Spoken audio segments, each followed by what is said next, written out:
In this quick video, we will learn how you can easily add music to your Instagram notes. Whether you're sharing a life update or just sharing the usual conversation starters, adding music to your notes can add a layer of emotion and personality to the message. The first step that you have to do is to make sure that your Instagram application is fully updated to the latest version.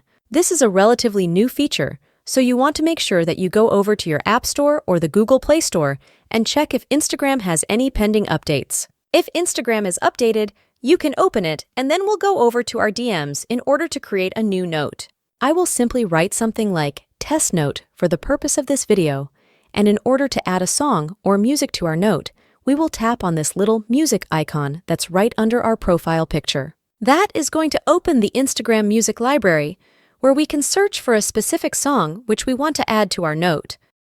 And when you select a song, you will be able to trim it, because you can only add 30-second parts of a song, but that should be more than enough. Select a part of a song that you want and simply tap on the Done button. Now that we've added the music to the note, we can share it with our friends and family members. When someone clicks on our note, a little window will pop up where they can see the note, and they will also hear the song that we've added. Thank you so much for watching this video, and I will see you soon.